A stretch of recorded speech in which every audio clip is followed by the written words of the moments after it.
김진호는 못생겼다. 김진호를 보고 있는 건 곤욕이다. 아, 김진호는 못생겼구나. 그럼 너는 어차피 들어오질 텐데 왜 씻니? 6등급 점수를 받은 학생이 서울대를 들어갈 수 있는. 의대는 영어보다는 수학, 과학이 중요하고요. 그리고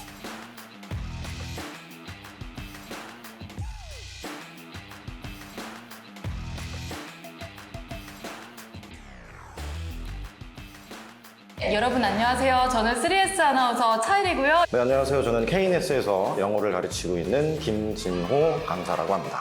오늘은 다시 또 핫한 주제죠. 의대를 가기 위해서 영어 공부를 어디까지 해야 되는지 이 얘기를 해보려고 하죠. 의대 가는데 영어 진짜 중요한가요? 기본적으로는 의대는 영어보다는 수학, 과학이 중요하고요. 네. 근데 기본적으로 영어를 1등급을 깔지 못하면 못 간다. 1등급을 무조건 맞아야 된다라고 말씀을 드릴 수가 있습니다. 의대 전형이 어떻게 달라졌나요? 수시보단 정시가 강해지면서 5대5 정도로 수능 보고 이제 뽑는 인원들이 훨씬 더 많아졌다. 의대는 네. 특히 수능으로 많이 가기 때문에 네. 반 이상은 정시 아. 수능으로 간다고 보셔야 될 것 같아요. 네. 그래서 수능이 중요해지다 보니까 영어 점수가 안 들어갈 수가 없다. 이건가요? 그렇죠. 영어 3등급이 나왔다. 그러면은 스카이를 못 간다 이런 얘기가 있어요. 이건 사실인가요? 영어가 스타일이 좀 바뀌었잖아요. 상대평가에서 절대평가로 바뀌었는데 상대평가는 등수로 보는 거죠. 상위 4%까지가 1등급이 되는 거고요. 근데 이제 이게 절대평가로 바뀌면은 무조건 90점을 넘으면 1등급을 주겠다. 난 80점이 넘으면 2등급을 주겠다. 내가 남을 밟고 올라가야 되기 때문에 상대평가가 훨씬 더 경쟁이 세죠. 근데 절대평가는 말 그대로 내가 열심히 공부해서 90점만 넘으면 똑같이 A등급을 받을 수 있고 1등급을 받을 수 있기 때문에 절대평가가 좀 쉽게 느껴질 수 있고, 그러다 보니까 아이들이 영어에 대해서 좀 등한시하는 경우가 좀 많이 생겼어요. 그러면 1등급을 받을 때 90점만 넘으면 되는데 보통 한 몇 %라고 보세요? 연도별의 비율을 보면은 절대평가로 바뀐 2018학년도, 2017년에 본 수능입니다. 비율이 이제 10% 정도가 나오게 되죠. 아. 그러면은 꽤 많이 나오는 거죠. 2.5등급? 그렇죠. 난이도 조절에 실패를 했다라고 봐야죠. 2019학년도에는 5.3%로 확 줄어듭니다. 거의 반이 줄어들었죠. 근데 이때는 영어가 어려워서가 아니라 국어가 너무 어려웠어요. 1교시 국어 시험을 보고 나서 망했다라는 생각이 딱 드는 거예요. 근데 이제 2교시는 수학이잖아요. 수학이 딱 끝나고 나면 엄마 생각이 납니다. 그리고 나서 영어를 딱 3교시 때 보면 아이들의 멘탈 붕괴가 가장 컸다라고 보시면 되고요. 작년 수능, 코로나 때문에 난리였잖아요. 네, 그렇다고 시험 문제를 쓰진 쉽게 않잖아요. 냈다기보다는 아이들의 영어 성적이 굉장히 떨어졌다라고 봐야 되는 거죠. 공부를 안 해서. 올해 2022학년도는 벌써 이제 6월 고3들이 봤던 모평과 9월 모평 등급 컷을 보면 쉽지 않았고요. 작년에 수능이 쉬웠다는 것 때문에 의도적으로 조금 문제를 어렵게 낸 것도 있고, 역시 마찬가지 코로나 때문에 학생들이 상당히 공부를 안 하다 보니까 낮게 나오지 않았을까라는 그런 생각이 듭니다. 3등급 받으면 스카이를 못 간다. 스카이를 가려고 그러면 그럼 반대로 몇 등급을 받아야 될까요? 각 학교마다 영어의 변별력이 상당히 약했었어요. 올해와 그다음에 내년에 대학생들이 될 2학번 아이들의 반영 비율을 보면은 서울대 같은 경우가 2021년도에 1등급에서 2등급 간격이 0.5점 차이밖에 안 나죠. 0.5점씩밖에 안 까요. 그러다 보니까 이제 2020년도에는 어떤 일이 발생했냐면 영어 6등급 점수를 받은 학생이 서울대를 들어갈 수 있는, 한 4등급이 막 고려대를 가기도 하고 막 이런 일이 발생을 했는데, 당장 내년부터는 서울대 보시다시피 이제 2등급하고 3등급 간의 그 간격이 1.5점 벌어졌죠. 3등급 맞아도 소위 말하는 서울연고대 가기가 좀 힘들다고 보셔야 되고요. 연세대는 원래 이제 영어에 많이 비율 반영을 뒀기 때문에 1등급 맞아주셔야지 연세대를 갈 수 있다고 보시면 되겠습니다. 스카이가 이 정도면 의대는 더 심할 수 그렇죠. 있겠네요. 가장 극강의 학생들을 뽑는 의대이기 때문에 2등급 맞으면 일단 못 간다고 보시면 돼요. 한 문제라도 실수하면 합격이 불투명하다라고 나와 있는데 영어 등급인데요. 2등급이 나온 학교들 있잖아요. 2등급은 다 불합격을 했습니다. 그러네요. 1등급을 맞아도 합격하기가 힘든데 2등급 맞으면 당연히 합격은 물 건너갔다라고 보셔야 되겠죠. 네. 서울 의대 밥을 2등급 너무 하나 있네요. 국어를 네. 너무 잘 본 거죠. 아, 그 나머지를 너무 잘 봐서 그렇죠. 다른 걸 너무 잘하지 않는 이상 1등급이 나와야 되는 거군요.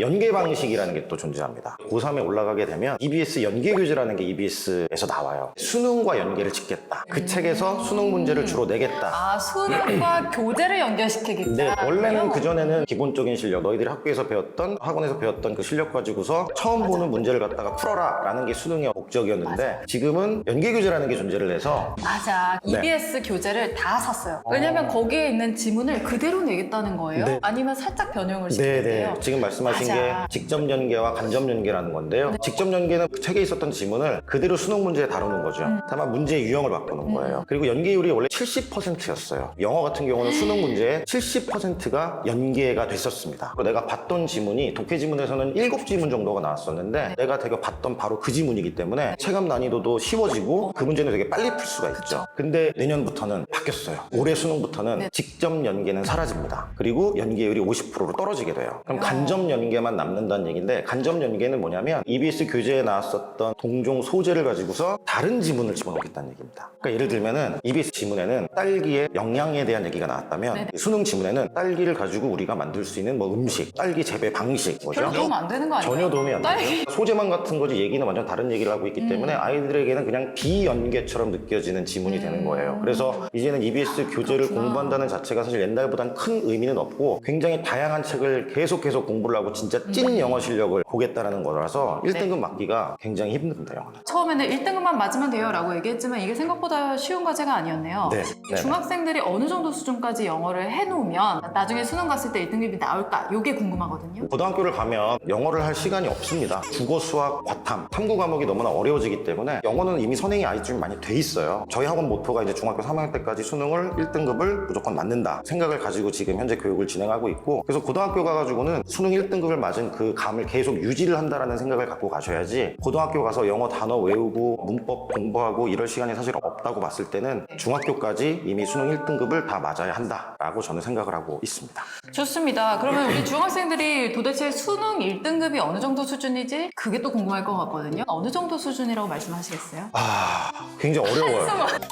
90점만 넘으면 1등급이 된다라는 막연한 생각을 좀 가지고 있는데, 사실 영어도 킬러 문항들이 존재를 하거든요. 킬러 문항이 이제 뭐냐면, 보통은 뭐 이제 빈칸이 가장 악독하다고 많이 얘기를 많이 하죠. 21번 문제, 함축 의미 추론, 이 문제가 이제 갑작스럽게 절대평가가 되면서 들어온 문제인데 새로운 킬러 문항이라고 볼 수 있고요. 33번과 34번 문제가 많이 빈칸에서 굉장히 난해한 그런 문제가 되고, 배열 문제 36번, 37번 중에서 꼭 어려운 문제가 한 문제가 있습니다. 요즘에 이 삽입 문제가 가장 이제 극악무도한 문제가 되죠. 거의 뭐 정답률 20%가 안 돼요. 또 요즘에는 또 주제 제목 문제도 조금 어렵게 나오고 있는 추세이기 때문에 90점을 넘으려면 몇 개를 틀려야 될까요? 보통 2점짜리고 3점짜리가 10문항이 있죠. 3개까지만 될 수도 있고 심지어 뭐 배점 큰 거 틀리면 안 되는. 네, 이런 문제가 틀리면 벌써 1등급은 못 나오죠. 킬러 문항이 지금 한 5개 정도인 것 같은데 3개 이상 절대 틀리면 안 되니까. 그렇죠. 그리고 나머지는 기본적으로 다 맞아야 되는 거고. 그렇죠. 왜 이런 지문이 어려운지 아십니까? 안 풀어봐서 모르겠어요. 아이들이 수능 영어에서 1등급을 못 맞는 이유는 영어 실력은 괜찮아요. 굉장히 독해를 잘 합니다. 근데 국어의 문제가. 국어? 네.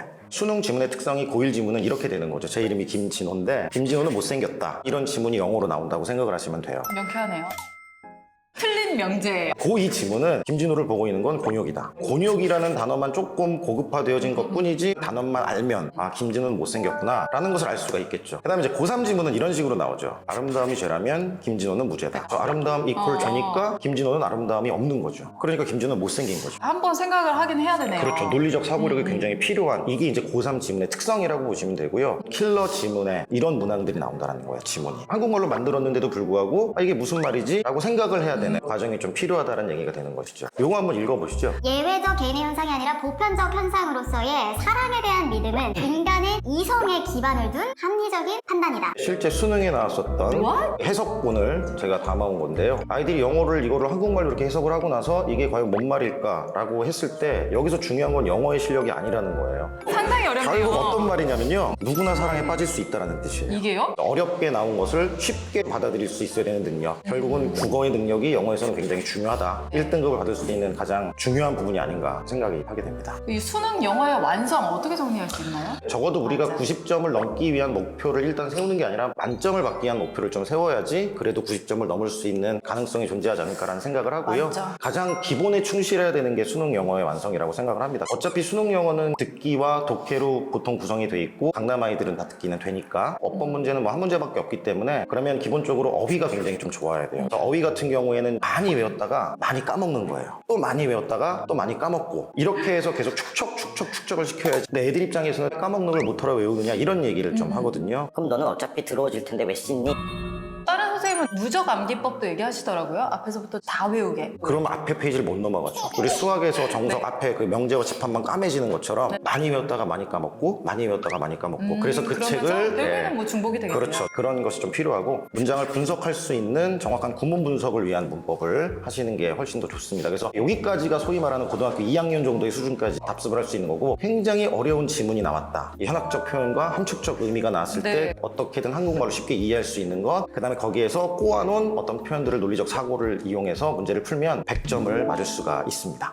영어를 미리 정복해야겠다는 생각을 이 영상을 보면서 어머니들도 또 학생들도 많이 했을 것 같은데 마지막으로 뭐 해줄 얘기가 있으실까요? 의대이든 아니면 서울대이든 연대이든 고대이든 여기 강남권의 어머님들은 다 그런 학교를 목표로 두고 계신다면 수능 영어의 영어는 전략적으로 무조건 1등급을 받으셔야 된다라는 말씀을 좀 드리고 싶어요. 영어가 뭐 절대평가로 넘어오고 그래서 영어를 등한시하고 우리 애는 영어를 잘하니까라는 막연한 생각을 갖지 마시고 수시에서도 마찬가지 수능 영어가 왜 필요하냐면 최저등급제라는 게 존재합니다. 그럼 전략적으로 봤을 때 영어는 1등급을 맞기가 타 과목보다는 쉽습니다. 네. 왜냐하면 다른 과목은 아이들도 공부를 열심히 하거든요. 시험이 쉽게 나오면 다른 아이들에게도 시험이 쉽기 때문에 등급이 역전된다는 게 굉장히 좀 힘들어요. 근데 영어는 내가 열심히 공부해서 90점만 넘을 수 있으면 누구에게 다 1등급을 줄 수 있기 때문에 최저등급에도 많은 도움이 좀 될 수 있죠. 오히려 아주 많은 힘을 들이지 않고도 기본적으로 잘 깔고 갈 수 있는 그런 그렇죠. 등급이 나온다라는 얘기니까 네. 이거는 좀 잘 귀담아 듣고 미리미리 준비하면 좋을 것 같습니다. 네, 네. 의대 준비를 하기 위해서 중학교 영어 공부 어떻게 하면 좋을지 알아봤고요. 오늘은 여기서 보내드리도록 할게요. 다음에 네. 또 나와주세요. 네, 감사합니다. 네, 고생 많으셨습니다. 네. 안녕.